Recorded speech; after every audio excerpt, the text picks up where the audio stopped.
Alors que le processus d'inscription des candidats débute ce 20 août, les acteurs politiques tardent à se manifester. Malgré les avancées enregistrées par le CEP, plusieurs dirigeants politiques restent réticents et réclament des modifications du décret électoral.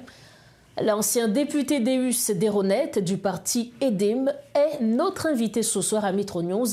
Avec lui, nous allons parler du processus électoral. Docteur Deus Deronet, bonsoir. Merci d'être avec nous sur le plateau de Metro News.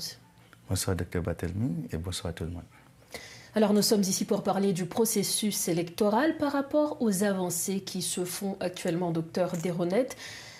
Est-ce légitime de toujours se demander si les élections se tiendront cette année? Oui, le doute, bon, c'est l'affaire des chercheurs, surtout s'il y a des indices qui prouvent que le doute est fondé. Donc, c'est vrai que le CEP fait tout ce qui est dans son pouvoir pour planifier, donner des dates et respecter les échéances fixées. Cependant, il y a une inquiétude, les questions sécuritaires. Et pour moi-même, il y a un manquement sur le plan de la gouvernance, question de créer cette paix au sein de la population, mais surtout de créer le minimum de sécurité pouvant faciliter la réalisation des élections. Donc, disons, nous avons des routes qui sont bloquées, ce n'est pas les moindres, c'est les grands axes. Et nous avons aussi l'aéroport international qui est dysfonctionnel jusqu'à maintenant.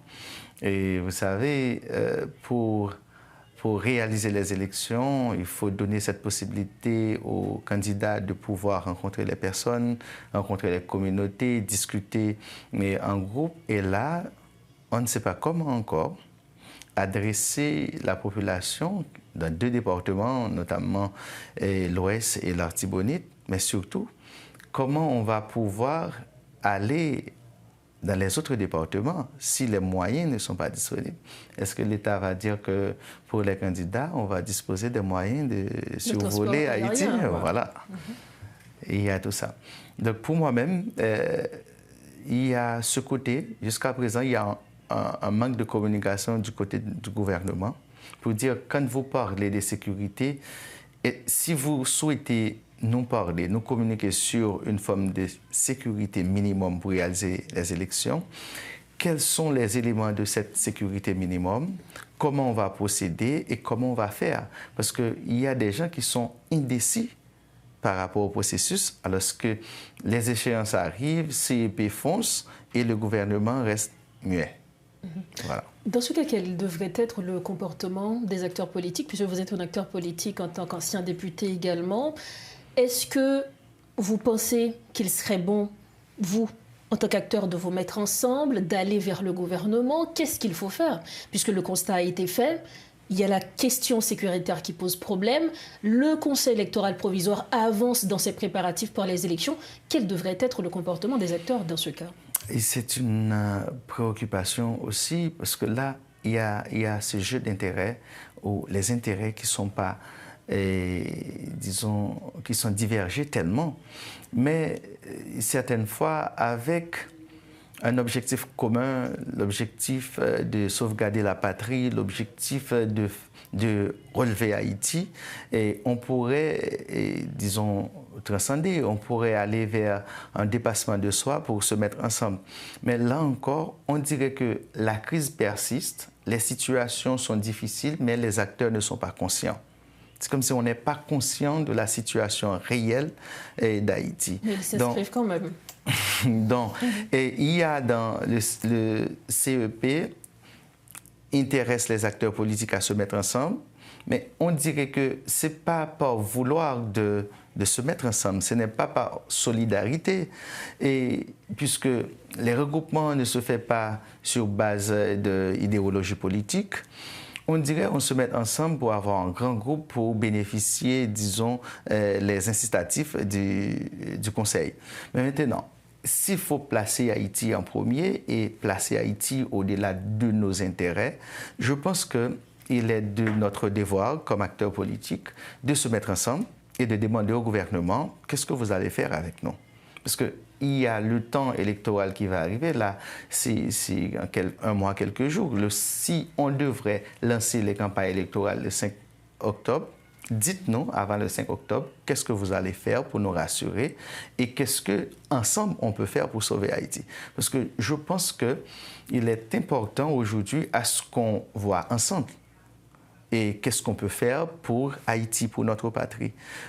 Je regardais si ce qui se passe autour de nous, c'est insignifiant pour certains, si on n'est pas conscient des questions de kidnapping, des questions de violence poussée, quand je parle de massacre et tout ça, mais ceux qui sont beaucoup plus réservés, qui sont dans la science, avec la publication de la lettre de cadrage pour le budget 2026-2027, on nous montre que Haïti est dans une crise structurelle. Si on a besoin encore de 10 ans pour récupérer le niveau de PIB de 2018, donc pour nous mettre sur le chemin, c'est pour dire que nous qui attendons une relève pour Haïti, donc on est dans une crise structurelle qui exige le dépassement des acteurs afin de faire quelque chose pour Haïti. Parlant de ce que vous dites, il y a certains acteurs qui prônent justement la résolution de tous ces problèmes par l'organisation des élections. C'est ça, on est dans un dilemme. Oui, avec cette question de transition qui ne se termine jamais. Et à chaque groupe qui arrive avec son projet, sa feuille de route et on passe à côté. Donc, on s'éternise dans cette mésaventure, alors que la solution, c'est les élections qui doivent apporter les solutions, mais pour la réalisation des élections, il faut qu'il y ait des actions concrètes au minimum. Donc, pour dire, oui, nous voulons aller aux élections, mais donnez-nous la possibilité de faire campagne. Maintenant, est-ce qu'on va nous dire qu'on va faire campagne par Zoom, par Google Meet? Est-ce qu'on va faire campagne par WhatsApp, sur les groupes? Donc, comment on doit approcher le territoire et les citoyens qui sont dans le territoire? Parce que c'est difficile, si vous voulez déplacer un groupe de 10, groupe de 15, c'est difficile de trouver un vol. Pour dire, faire 15 réservations à la fois pour se rendre dans le sud-est, dans le sud, dans le nord. Donc, par voie aérienne, c'est difficile. À moins qu'il y ait... Et le coût, c'est énorme. Donc, vous ne pouvez pas demander à ceux qui veulent représenter leur communauté qu'ils soient seulement des richissimes. Ou du moins, est-ce que l'État met une sorte de subvention spéciale pour les candidats? Ou est-ce que c'est le secteur privé qui va s'investir à fond? Ou qu'est-ce qu'on va faire? Parce que là, ce n'est pas clair pour la réalisation des élections. Et aujourd'hui, vous, en tant qu'acteur, vous demandez est-ce que le gouvernement puisse communiquer sur ces questions? Mais lorsque nous prenons le processus d'enregistrement des électeurs aujourd'hui, qui se fait dans plusieurs communes, certes, mais il y a plusieurs communes qui ne sont toujours pas concernées, touchées par cela aujourd'hui. Si on prend par exemple le Carrefour, Cité-Soleil, Montrouy, l'Esther, pour ne citer que cela. Donc, est-ce que vous interprétez cela comme une forme d'exclusion de ces communes par rapport aux élections qui va y avoir? Là, c'est une question très intéressante parce que il y a des débats, on lance des débats en petits groupes comme professeurs avec des étudiants et avec d'autres acteurs politiques pour dire est-ce que le gouvernement est en train d'officialiser des territoires qu'on appelle des territoires perdus? Est-ce que ces territoires sont cédés aux gangs, sont abandonnés aux gangs, ou du moins, qu'est-ce qu'il y a? Est-ce qu'il y a une forme de, je ne sais pas, des négociations sur ces territoires? Parce que Haïti, c'est une république unitaire qui se décentralise. Donc, tout au moins, je ne sais pas qu'on a cette possibilité de droit ou administrative de léguer une portion d'Haïti, ni d'abandonner une portion d'Haïti. C'est la responsabilité de l'État de protéger, de sécuriser les citoyens et de défendre le territoire. Maintenant, si vous nous défendez tant citoyens que territoire, comment on va dire qu'il y a des portions qui sont abandonnées ou du moins qui sont perdues? Maintenant, si on est en train de, je dirais, d'officialiser des territoires perdus, les gens qui vivent sur ces territoires, est-ce qu'ils sont encore des Haïtiens? Quel est le comportement légal qu'on doit avoir par rapport à ces gens? Quel nom qu'on va les donner? Est-ce que ce sont des gens qui sont indépendants sur le sol haïtien, qui sont plus haïtiens? Maintenant, ce sera encore un gros problème de politique publique pour que l'État puisse adresser ces gens qui, je ne sais pas. Donc, c'est une situation complexe, mais cependant, j'imagine que l'État n'a pas ce droit de dire que nous allons réaliser des élections, mais on va enlever Carrefour, on va enlever Cité Soleil, on va enlever, je ne sais pas, n'importe quelle zone qu'on puisse comprendre qui soit constituée comme territoire perdu. Pourquoi? Parce que justement, nous, citoyens, nous payons l'État, nous engageons les autorités. Aujourd'hui encore, on les paie. Ils ont le confort qu'ils ont exigé pour exercer ce travail. Et leur responsabilité, c'est de nous défendre et de défendre notre territoire. De ce fait, si aujourd'hui on dit on ne va pas mettre des bureaux de vote à Carrefour parce que c'est considéré comme un territoire perdu, est-ce qu'à Carrefour, il n'y a plus de citoyens? On peut dire, est-ce que les citoyens de Carrefour n'ont plus de droits? Est-ce que Carrefour, comme commune, n'a pas le droit d'avoir un député, un maire, une mairesse? Donc, à mon sens, c'est des questions qu'on ne doit pas banaliser, qu'on doit prendre en compte et d'exiger des réponses claires de la part du gouvernement. Mais puisque ce sont les gangs qui dirigent ces portions de terre, comme vous venez de le dire, donc est-ce que ce n'est pas en quelque sorte pour éviter que cette personne qui est élue ne soit un membre de gang ou quelqu'un que le gang veut? Bon, là, c'est une question d'État. Parce que, comme on dit, nous avons des autorités et nos autorités, jusqu'à aujourd'hui, ne disent pas qu'ils sont incapables de faire ce boulot. Le boulot de protéger les territoires haïtiens et les Haïtiens. Maintenant, je ne crois pas qu'il peut exister des groupes, soit armés ou d'associations, qui soient plus forts que l'État. Parce que l'État dispose de la puissance publique. Nous ne devons pas oublier ça. L'État dispose de la puissance publique. Donc l'État a cette capacité d'agir au-delà de ce que nous pouvons même imaginer. Et puisque c'est un homme qui a été député qui le dit, donc on le prend très au sérieux bien évidemment, donc est-ce qu'on doit comprendre qu'il s'agit de manque de volonté? Ils ne veulent pas résoudre la crise sécuritaire parce que, comme plus d'un le disent, plus il y a instabilité politique, plus on va devoir reculer les élections, donc les élections ne pourront pas avoir lieu. Donc là, on peut voir, on peut regarder cette question sur deux angles. Oui, la question de volonté n'est jamais suffisante pour diriger. La gouvernance exige beaucoup plus que la volonté.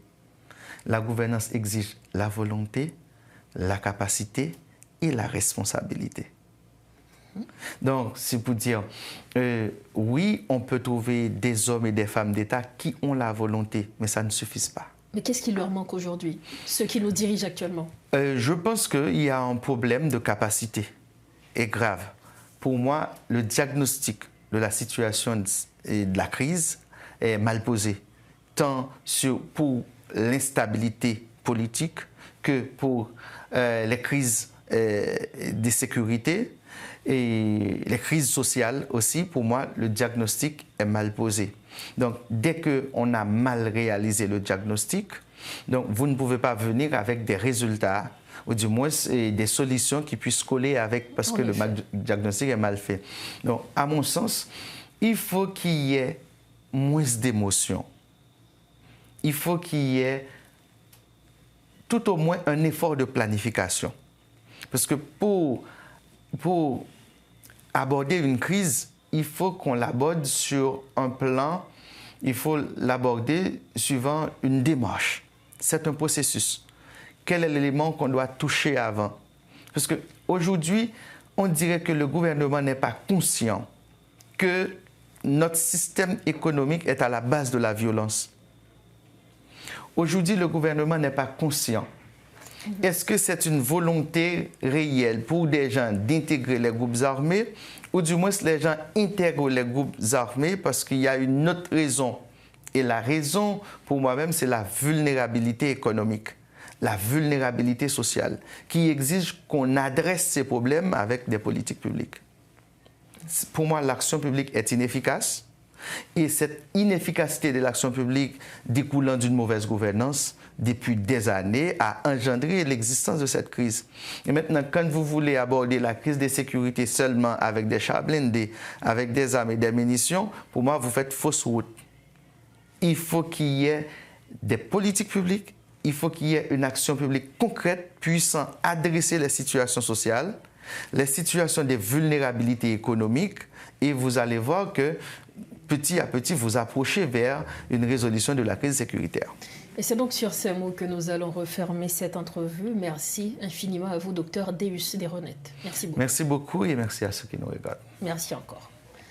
Voilà donc l'analyse du docteur Deus Desronet, ancien député. Il était l'invité de Métro News ce soir.